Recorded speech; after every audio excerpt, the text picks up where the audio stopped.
Historia de la psicología, módulo 1. Punto cuarto.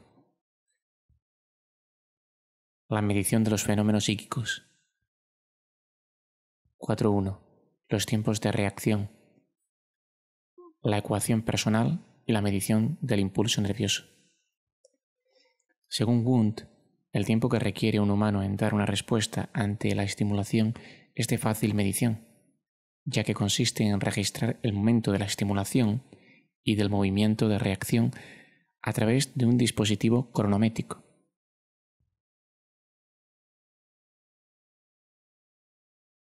Definición de tiempo de reacción. El tiempo de reacción es un proceso que se inicia con la influencia de un estímulo sensorial simple de naturaleza conocida de antemano y que termina con un movimiento arbitrario efectuado lo más rápidamente posible después de la recepción del estímulo.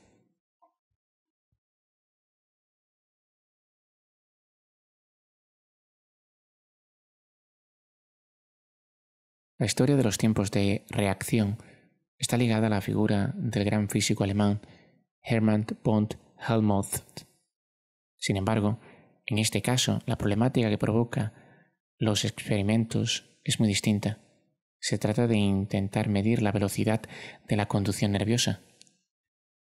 Helmholtz demostró experimentalmente, como ya hemos visto al hablar de la fisiología de estos umbrales previos al nacimiento de la psicología científica, que el impulso nervioso era medible y frente a la idea imperante de que dicho impulso era casi instantáneo,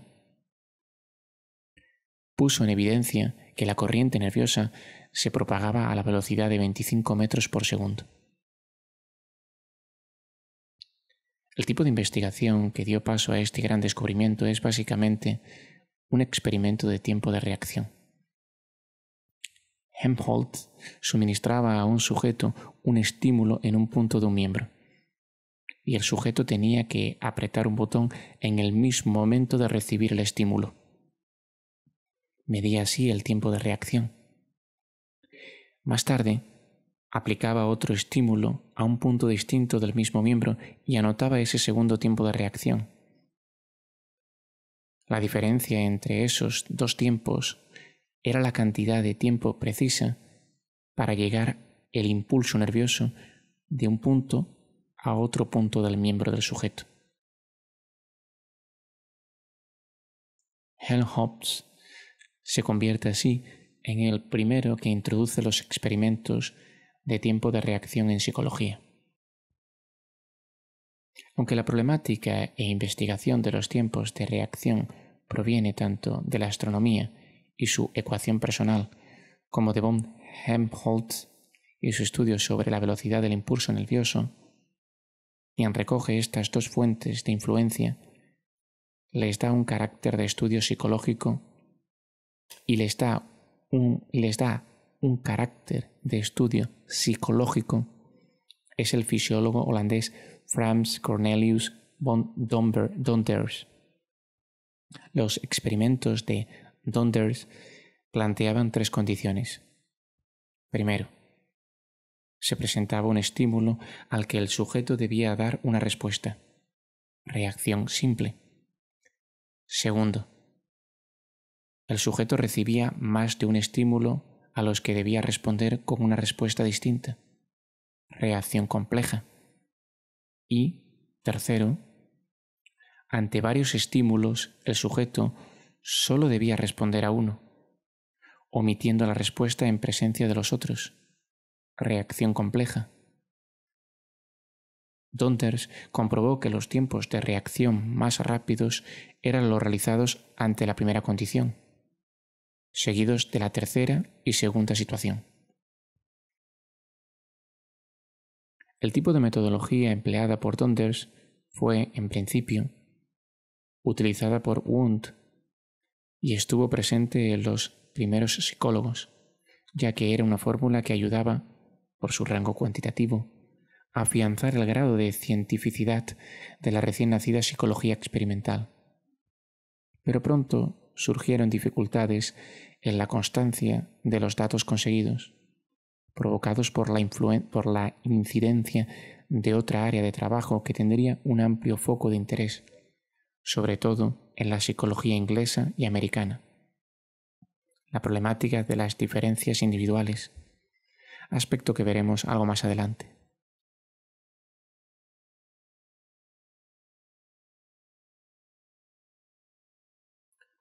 4.2. Las medidas psicofísicas de Weber y Fresnel. El estudio de la sensación, como hemos observado al hablar de la fisiología sensorial en este mismo módulo, resultó ser uno de los objetivos primordiales para los fisiólogos de la primera mitad del siglo XIX. Estos, ocupados con el conocimiento sobre la anatomía y la fisiología de los órganos sensoriales, aprendieron a manipular la estimulación exterior, tipo, intensidad, etc., para observar las sensaciones que producía y los cambios que ocasionaban en el organismo cuando éste recibía estos estímulos. Los estímulos. Los sujetos de sus experimentos, pues, eran expuestos a diferentes estímulos y se les pedía que los discriminaran según las variaciones que se observaran por lo que respecta a la medida, la luminosidad, el peso, etc. De nuevo, los sujetos de sus experimentos, pues, eran expuestos a diferentes estímulos y se les pedía que los discriminaran según las variaciones que se observaran por lo que respecta a la medida, la luminosidad, el peso, etc. De esta manera, se iniciaba la utilización de una metodología más precisa y rigurosa que apostaba por el control experimental. Estos nuevos planteamientos, donde se relacionaban los acontecimientos externos con el conocimiento interno o experiencia, se desarrollaron de la mano de Gustav Theodor Fresnel, 1801-1887, en el marco de la disciplina que él denominó psicofísica. Fresnel, F-E-C-H-N-E-R, Fresnel, llevó a cabo la primera investigación sistemática en psicología experimental. Como buen conocedor de la física y la filosofía, rompió las barreras de la mente, que hasta ahora había sido considerada como una entidad privada, mostrando que el control de la estimulación exterior a la que está expuesto cualquier individuo permite la manipulación de la conciencia consciente, sensaciones del mismo. Este control le posibilitaba el experimento mental. Lo que propuso Fresnel fue la cuantificación de las sensaciones de manera indirecta, pidiendo a sus sujetos experimentales que distinguieran entre las diferencias de estímulos. Este método, sin embargo, ya había sido utilizado por Ernst H. Weber, 1795-1878, profesor de anatomía y filosofía de la Universidad de Leipzig entre 1817 y 1878 y especializado en fisiología sensorial. Weber trabajó fundamentalmente con el sentido del tacto y el sentido muscular. Concretamente experimentó con la localización táctil y la detención de pesos. Los experimentos de Weber. Weber, en sus experimentos de localización táctil, utilizó lo que se ha denominado prueba o test del compás. Su procedimiento consistía en poner las dos puntas del compás sobre la piel de los sujetos, separándolas más o menos, en diferentes pruebas para establecer el umbral diferencial, es decir, el límite entre las sensaciones de notar o sentir dos pinchazos o notar solo uno. Una de sus conclusiones demostraba que las diferentes partes del cuerpo eran sensibles en grado diferente, es decir, el umbral diferencial variaba según la zona corporal donde se experimentaba. El objetivo fundamental de Fresnel era conseguir una base científica o experimental de la relación entre el alma y el cuerpo humano, así como establecer un lenguaje para poder manifestarla.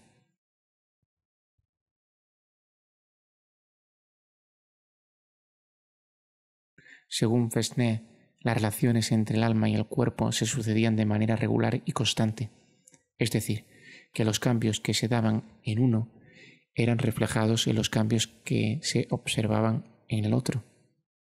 Así pues, se podía decir que se establecía una relación de dependencia, entendida como una necesidad del aspecto mental de estar supeditado o condicionado al aspecto físico.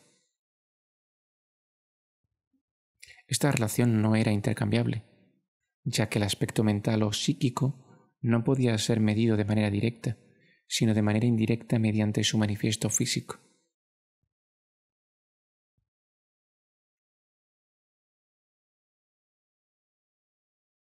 El mundo físico de Fresnel y por extensión la psicofísica en general se dividía en dos: la psicofísica externa y la psicofísica interna. La psicofísica externa, en la que se tenía en cuenta el material externo, consistía en el estudio de las relaciones que se podían medir entre la sensación y la estimulación exterior.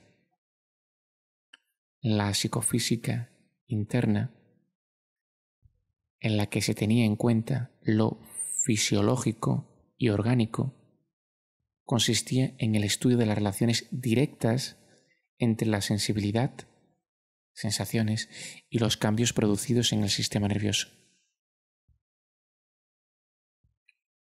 Como se ha dicho anteriormente, Fresnel estableció que las relaciones no se podían medir de manera directa.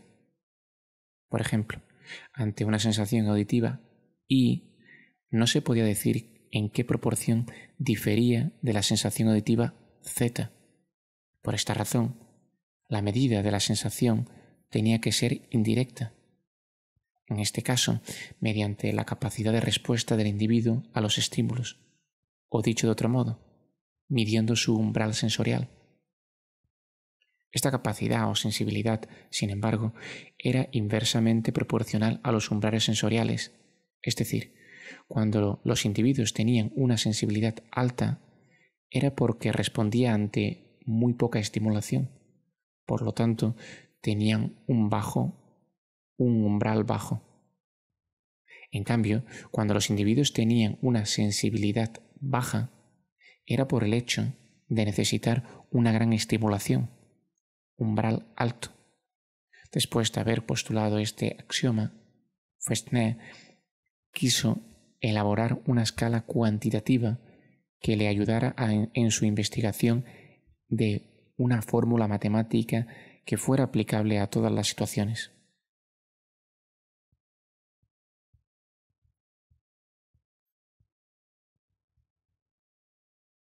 Queda por comentar más precisamente los métodos utilizados por Fresnel en su experimentación. La metodología que utilizó fue cuidadosamente sistematizada y se puede explicar a partir de lo que se ha denominado los métodos psicofísicos, todos ellos utilizados para medir la sensibilidad diferencial.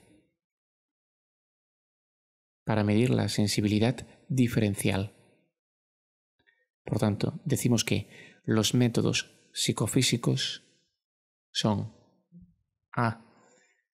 Método de las mínimas diferencias perceptibles o de los límites. Repetimos: método de las mínimas diferencias perceptibles o de los límites. Este método consistía en la presentación de dos estímulos, de las cuales una se mantenía fija y la otra se iba cambiando. Las diferencias entre ambas se iban variando de manera sistemática. Generalmente se empezaba por las grandes diferencias hasta acabar con la mínima diferencia perceptible. Seguidamente se seguía el mismo procedimiento pero invertido, es decir, se empezaba presentando dos estímulos iguales y se iba aumentando la diferencia hasta llegar igualmente al MDP. El promedio de las pruebas, el promedio de las medidas que se obtenían en las dos situaciones experimentales era lo que se denominaba umbral diferencial. B. Método de los casos verdaderos o falsos o también de estímulos constantes. En este caso, y al igual que en el método anterior, uno de los dos estímulos se mantenía constante mientras que el otro iba difiriendo.